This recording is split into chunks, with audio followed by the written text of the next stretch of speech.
All right, if you can see and hear me, let me know in the chat. And we'll get started. We haven't met before. I'm Carolyn Southwell. I'm a 2-4 emotional projector. I've been playing with human design. Hi. Okay, great. We're online now, which is fabulous. Thank you so much. Okay, so welcome to today's live.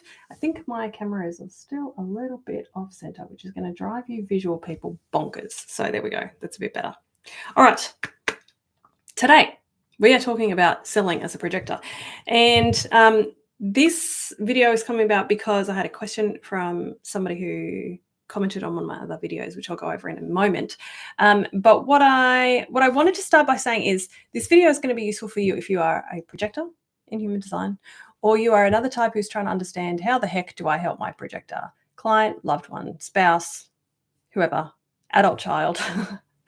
And you know, there are so many aspects of our lives where we can sell, but the examples I'm going to be using are specifically if you run a business online in some way, shape, or form. I have lots of conscious entrepreneurs, coaches, healers, practitioners, etc., who are my clients and my students. So if that sounds like you, then you're in the right place. So there is so much conflicting advice when it comes to how to sell as a projector. I have heard so much rubbish from well-respected human design teachers that it really made me go and experiment even more for myself to go, how does this actually work? What actually works? What actually works for me?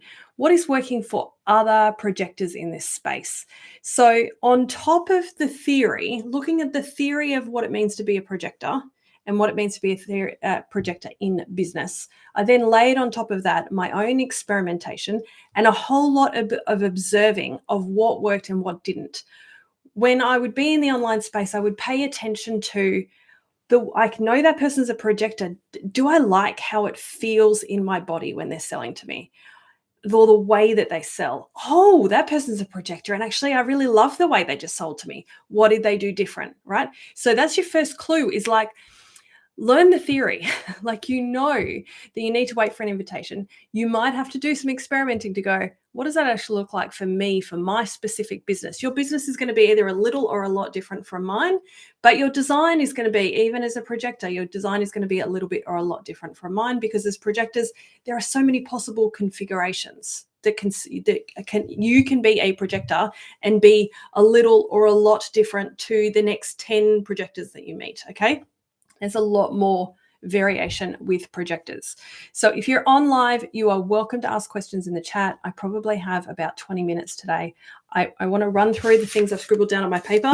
I got feedback from you guys that you much prefer it when I just speak to camera and jot down a few notes on a bit of paper, rather than working to a pre-written, really organized script. So I'm chucking out all the prep work and I'm just speaking from my experience. So the question that was actually asked on a previous video, Human Design Projector Marketing Tips. After I edit this video, I'm going to pop it up there. Okay, so later today, if you see this in the replay, you'll see that.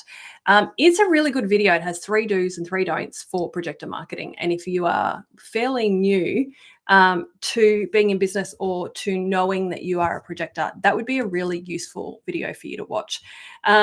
And the question that was asked, and I'm going to read it from here so I can honor this person. They've said, "Oh, I love this. So no more CTAs, calls to action, or DM me for more info, or comment below to get details on how to book. Would you advise against all of that?" They went on to say, "What about on IG stories, Instagram, where you put a link to book in and you write book here or join here? Is that too much initiating?" Great fucking questions. Great questions. Okay, so let's have a look at this. There are 3 main points that I want to cover to really do this question justice. Of course, there is so much more on this. I could probably do a whole course just on projector marketing and sales, but for the sake of this video, and again, you're welcome to pop further questions you might have in the chat or in the comments. If I've got time, I will get to them. So number 1 that I've scribbled down in this paper, And I'll have a read of your comment in a question in a moment. Thank you very much. Okay, so number one is initiating versus being invited. Okay, so if so much of being able to follow the projector strategy is knowing how it feels. Now, please know I have feeling cognition, so I use the word feel a lot, but you have to have a sense of this wait for the invitation. You have to, if you're quite visual, you have to know what it looks like. If you're quite auditory, you have to know what the process sounds like. You get my idea, right? You get my drift. So initiating is you going to them. You as the service provider or product owner, business owner, going to your customer or your client or your student and going, I have this thing, please buy it from me. Here's the link, buy now, right? Now, that is you to them. That is very initiating energy. It's this outward projection of energy, right? That it might work for a short period of time with some people. It's going to piss off a lot of people, it's going to repel a lot of people, and it's going to burn you out, right? It's not ideal. Instead, being invited is you standing in your power in spaces that are correct for you and going, this is what I do. This is me.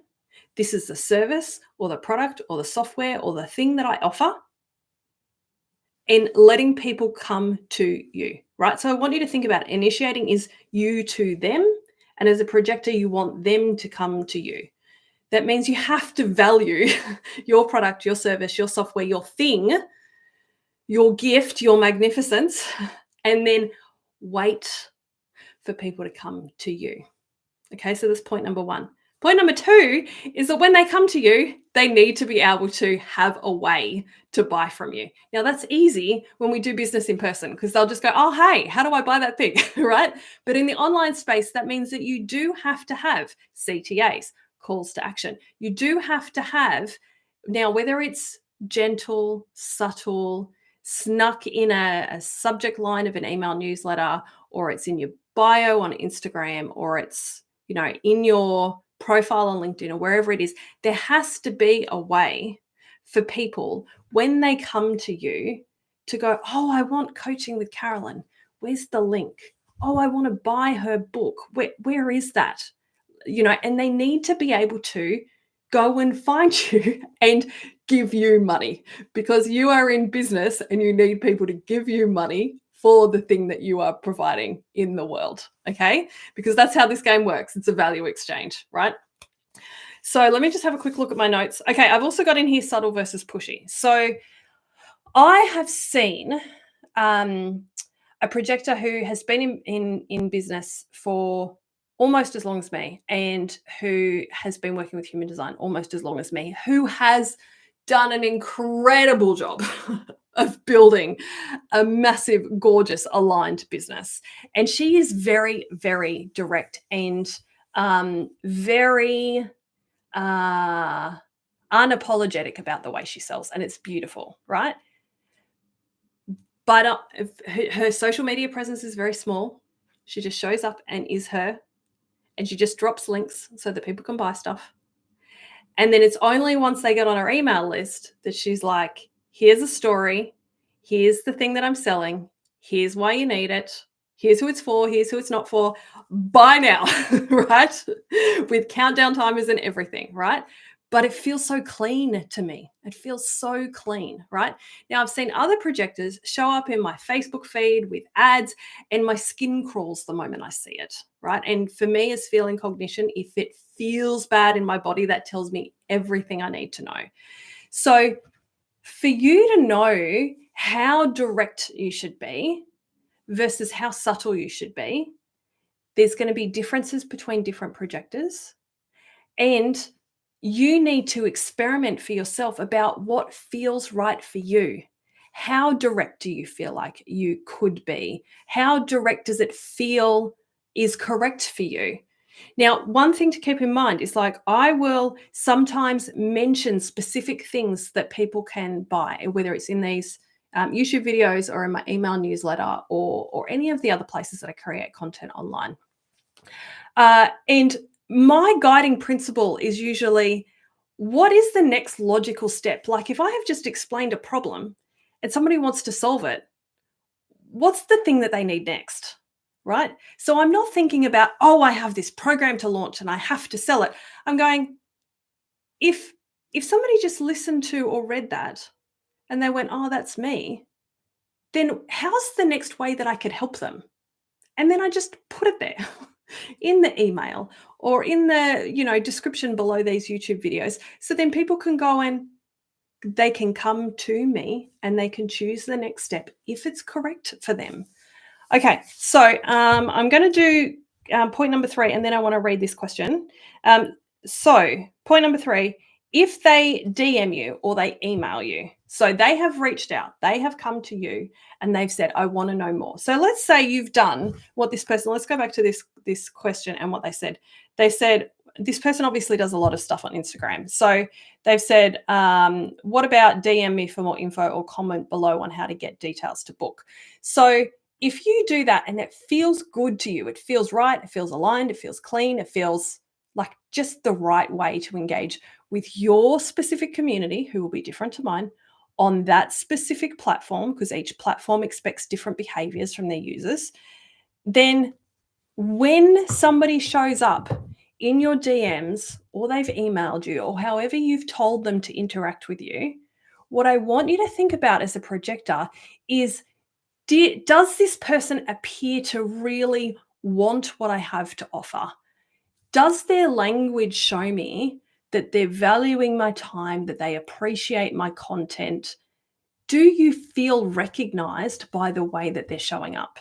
And if the answer is yes, then just like lead them to what their next step is, and then let them keep opting in. Let them keep coming to you. If you get a sense that the person, like I will have people who will come to me just because they want to learn human design. They don't care who they learn it from. They just want to learn it from someone. And as soon as I see those cues, I'm pretty tempted to just go, oh, you know what? There are lots of other great people who teach about human design. Just like go find somebody else to learn from. I don't want to push people away directly, but I do want to say, hey, unless I'm your person, then there are so many other ways in 2025 that we didn't have a decade ago that you can learn about human design, because I only want, and this, I really want you to hear this, projector, you only want to work with people who want to work with you specifically. So if they show up in DMs or emails or anywhere else and they're showing, you see signs, you see cues, you see hints of they appreciate you, they love your work, they want more of it, they're genuinely interested, they're even if they're not ready to buy right now, what's the one next step you can give them, right? Now, I want to come to this question that was in here. I have a fashion brand. Any advice? Sometimes I'd go live on TikTok, but would get a bit burnt out. Usually I do content talking about my garments, but how do I make, how will it make my customer feel? We run ads. Okay, so there's a lot of things in there. Obviously, you'll appreciate there's only a certain amount of information that I can get from you and relay to you in this format. But here are some of the things that I can say. If you're a fashion brand, people need to be able to see you. So TikTok sounds great in terms of the fact that you can like show off your garments in a video format. So you can like spin around or whatever. I should get a pretty dress so I can spin around on video more often. That would be fun. Or like whatever it is that you're showing off, that sounds like a good place for you to be. But if you're getting burnt out, that is a cue for you that you either there's a couple of things. Either you need to do it less often, or you need to systemize the process so that you can do only the bit you want to do and that you can outsource the rest of the, like, do I have to edit the video? Do I have to upload? I don't know TikTok, so I don't know the specifics, but there will be things that have to happen. Do tags have to go in? Do descriptions have to go in? Is any of the laborious part of that, if you're able to hand that off to someone else, would that make the process more enjoyable and less of a drain? Only you'll know the answer to that. And how will it make my customer feel? What I want you to know on this point is We can't take responsibility for how other people receive us. What we can take responsibility for is, how do I show up? Right? So I'll give you an example. Here I am, I'm on video, I'm on YouTube.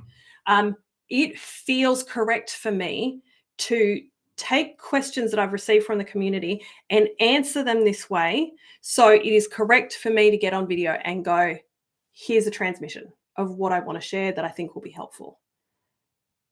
If it didn't feel good for me to do this, I shouldn't be here. That's the bit that I would need to take responsibility for.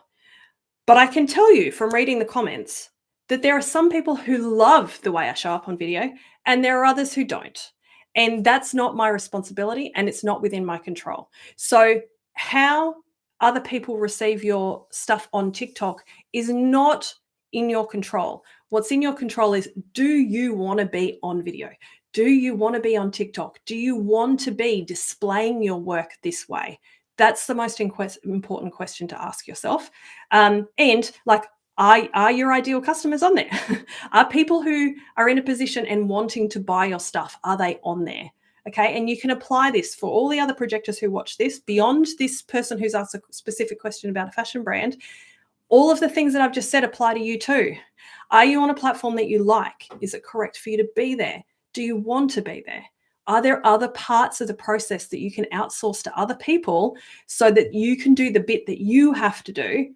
I can't do a really good job of this and get AI to just like feed all my stuff in and then get AI to produce it. That would be crap, right? I wouldn't be happy with what I was producing. But I can get AI to do some of the grunt work behind the scenes. I can get some of my team to do some of the grunt work behind the scenes, right? So that's true for all of you as projectors. You need to be yourself, selling in the right places, selling your stuff, showing up, letting people come to you, choose you, opt in. They need to be able to know where they can buy their stuff. The way that you communicate that will be different for different people, and you have to experiment and notice what feels good to you and what gets a good response from the audience. And I want you to know that if you're struggling with any of those things, so if you feel like you're ticking those things off and you're doing those things right, and you're still not getting the sales you want, there is a very good chance that there's a whole bunch of old shoulds, stories, musts, must do's, have do's, that need some deconditioning, which is why I talk so much on this channel about deconditioning, and to highlight the importance of that. After I finish this video, I will pop some videos on screen about deconditioning. And I want you to know that in the video description, there will be a way that you can do deconditioning work with me, because human design is like a really important one half of the puzzle. And we can know everything about human design and still not be selling our stuff if we don't value ourselves, if we don't, basically, if we don't value ourselves and what it is that we have to offer. Okay, I hope that was helpful. Have a great day.